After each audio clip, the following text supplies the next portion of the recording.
दोस्तों हम पहले ही आपको बता देते हैं कि आज जो मैं तरीका आपको बताने वाला हूं माध्य ज्ञात करने का, यह तरीका आपको YouTube पे कोई नहीं बताया होगा, ना ही आपको किसी भी कोचिंग में बताया होगा। तो मैं माध्य ज्ञात करने का शॉर्ट कोट ट्रिक बताने जा रहा हूं, तो वीडियो को पूरा लास्ट तक देखिएगा। करें निम्न बंटन का माध्य ज्ञात करें, ठीक ना। आपको जो है इस प्रकार दे देगा वर्ग अंतराल बारंबारता। देखिए माध्य में क्या होता है कि वर्ग अंतराल बारंबारता पहले से दिया रहता है। जैसे दिया है 0 से 2, 2 से 4, 4 से 6, 6 से 8, 8 से 10, 10 से 12। बारंबारता दिया है 1, 2, 1, 5, 6, 5 इस प्रकार, ठीक ना। जब इसको हल करेंगे तो इस प्रकार हमको लिखना होगा, क्योंकि वर्ग अंतराल बारंबारता तो दिया रहता है लेकिन खुद से वर्ग चिन्ह निकालना पड़ता है और fx निकालना पड़ता है, तभी माध्य ज्ञात होता है, ठीक ना। क्योंकि देखिए माध्य का जो सूत्र होता है पहले उसको समझिए तब आप समझिएगा। देखिए माध्य का सूत्र होता है सिग्मा, इसको पढ़ते हैं सिग्मा fx बटे सिग्मा f, ठीक ना। तो यानी कि ये fx जो है यही निकालना है सिग्मा fx, और ये f हुआ बारंबारता, तो सिग्मा fx बटे सिग्मा f सूत्र होता है माध्य का, ठीक है ना। तो माध्य का सूत्र हम बता दिए। अब आपको क्या करना है, इस प्रकार तो सवाल रहेगा लेकिन आपको इस प्रकार टेबल बनाना है। वर्ग अंतराल क्या दिया है 0 से 2, उसके बाद 2 से 4, 2 से 4 जो दिया रहेगा लिख लेना है, फिर 4 से 6, फिर 6 से 8, ठीक है ना। फिर 8 से दिया है 10 और 10 से दिया है 12, ठीक ना। और बारंबारता क्या दिया है, 1 दिया है, 2 दिया है, 1 दिया है, 5 दिया है, 6 दिया है, 5 दिया है। इस प्रकार बारंबारता भी लिख लेंगे। बारंबारता को f से सूचित करते हैं। अब आपको अपने मन से दो चीज़ तो दिया रहेगा, आपको अपने मन से वर्ग चिन्ह निकालना है। वर्ग चिन्ह को x से सूचित करते हैं और एक टेबल बनाना है fx का, fx भी निकालना है। fx का मतलब हुआ f गुना x, ठीक है ना, इसीलिए लिखे f गुना x, ठीक। अब देखिएगा वर्ग चिन्ह कैसे निकालते हैं, दोनों चीज़ तो दिया रहेगा, आपको वर्ग चिन्ह सबसे पहले निकालना है। तो वर्ग चिन्ह जो निकालते हैं, वर्ग चिन्ह, ठीक ना, वर्ग चिन्ह इसको समझिएगा। वर्ग चिन्ह में क्या करते हैं कि ई निम्न सीमा हुआ, ई उच्च सीमा हुआ, ये दोनों को जोड़ के 2 से भाग देते हैं तो वर्ग चिन्ह निकलता है। जैसे कि 0 और 2 को जोड़ेंगे, ठीक है ना, इसमें 2 से भाग देंगे तो कितना आएगा, 2 में 0 जोड़ेंगे तो 2 आएगा, 2/2 यानी कि 1 आएगा। तो 1 आपका हो गया वर्ग चिन्ह, यहाँ 1 लिखेंगे। फिर जोड़ेंगे 2 और 4 को, 2 4 को जोड़ेंगे तो 6 होगा, 6 में 2 से भाग देंगे 3 निकलेगा। वर्ग चिन्ह कितना निकलेगा, 3 निकलेगा। इस प्रकार वर्ग चिन्ह निकालते हैं कि दोनों को जोड़ के 2 से भाग देंगे, वर्ग चिन्ह निकलते जाएगा। फिर 6 4 10, 10 में 2 से भाग देंगे 5 निकलेगा। फिर 8 6 14, 14 में 2 से भाग देंगे 7 निकलेगा। और फिर जोड़ेंगे 10 8 18, 18 में 2 से भाग देंगे तो 9 निकलेगा।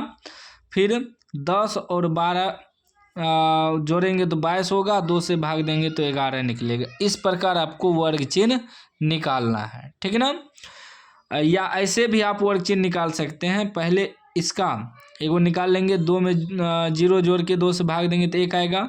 फिर 4 और 2 को जोड़ेंगे 6, 2 से भाग देंगे 3 निकलेगा। अभी दोनों के बीच अंतर देखिए कितना है, 2 का अंतर है, तो 2 इसमें जोड़ते जाइए, लिखते जाइए, ठीक है ना।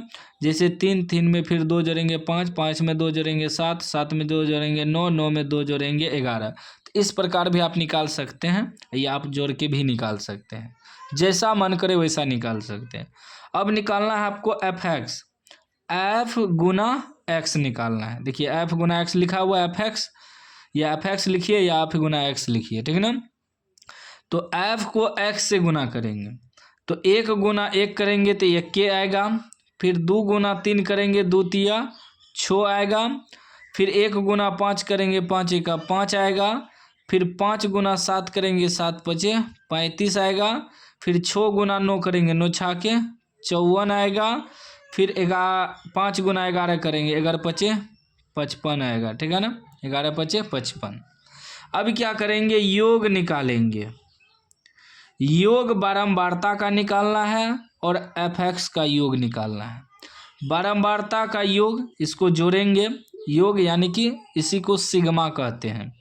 तो बारंबारता को जोड़िए तो 2 1 3 3 2 1 3 1 4 5 4 9 9 6 15 5 20 आ जाएगा। ठीक है ना 5 5 10 16 17 17 2 19 1 20। ठीक है। उसके बाद एफ एक्स का जोड़ निकालेंगे। एफ एक्स का जोड़िए तो इसको भी 5 4 9 इकाई के साथ जोड़ेंगे। ऐसे यहाँ जोड़ते हैं 6 1 7 7 5 12 12 5 17 17 4 21 21 21 5 कितना हो जाएगा 26 26 के 6 हासिल 2 दहाई को जोड़िए 3 5 8 8 5 13 हासिल 2 बचा था 13 2 15 यानी कि 156 निकल गया। ठीक है ना। अब माध्य का सूत्र हम लोग बैठाएंगे, लिखेंगे माध्य बराबर क्या सूत्र बताए थे कि सिग्मा एफ एक्स बटे सिग्मा एफ। देखिए इस सिग्मा जो लिखते हैं सिग्मा ऐसे, इसका मतलब हुआ योग। क्या हुआ? योग हुआ, यानी कि योग निकालना है एफ का और योग निकालना है एफ एक्स का, यही मतलब हुआ। ठीक है ना। तो योग हुआ इसका मतलब, इसीलिए हम योग लिखे थे। तो एफ एक्स का योग कितना आया है 156 बटे एफ का योग कितना आया है, एफ यानी कि बारंबारता का योग 20 आया है, तो 20 से भाग दे दीजिए। बाकी कटाते हैं, जैसे कि 156 में 20 से भाग देंगे या डायरेक्ट कटाइए देते हैं 20 से 2 से कटाएंगे तो 7 दूनी 14 1 यहाँ 8 दूनी 16 ये 10 दूनी 20 फिर 2 से कट जाएगा, 2 से कटाएंगे तो 3 दूनी 6 1 यहाँ 18 9 दूनी 18 ये 5 दूनी 10 यानी कि आपका क्या बच जाएगा 39/5। ठीक है ना। अब 39 में हम लोग 5 से भाग दे देंगे तो 5 से कटाएंगे तो 5 7 35 4 बचेगा, 10 मतलब देंगे 0 8 5 40 पूरी कट गया, यानी कि पूरी आपका आंसर क्या निकल गया, इसका आंसर निकल गया 7.8। यह आपका माध्य निकल गया। तो इस प्रकार आपको माध्य बनाना है। हमने आपको शॉर्ट कोट ट्रिक बताया है। ठीक है ना। इतना आसान तरीका यूट्यूब पे कोई नहीं बताएगा माध्य ज्ञात करने का। ठीक है ना। वीडियो अच्छा लगा है तो लाइक कर दीजिए, चैनल को सब्सक्राइब कर दीजिए। याद रखिएगा वर्ग अंतराल बारंबारता दिया रहेगा, आपको इस प्रकार टेबल बनाना है। वर्ग अंतराल बारंबारता पहले से दिया रहेगा, बस आपको वर्ग चिन्ह निकालना है और एफ एक्स निकालना है। वर्ग चिन्ह भी हम बता दिए कैसे निकालना है। तो वर्ग अंतराल को निम्न सीमा उच्च सीमा को जोड़ के 2 से भाग देना है, वर्ग अंतराल निकलते जाएगा, जोड़ के 2 से भाग देंगे, वर्ग अंतराल निकलते जाएगा, वर्ग चिन्ह निकलते जाएगा। तो वर्ग चिन्ह निकालने का यही ट्रिक है कि दोनों उच्च सीमा निम्न सीमा को जोड़ेंगे, 2 से भाग देंगे, वर्ग चिन्ह निकल जाएगा। बाकी कुछ नहीं करना है। एफ एक्स भी निकाल लेना आपको, एफ गुना एक्स करके, बाकी इसका योग बटे इसका योग कर दीजिए, भाग दे दीजिए, आंसर निकल जाएगा। ठीक है ना। कोई भी डाउट हो तो आप कमेंट बॉक्स में पूछ सकते हैं।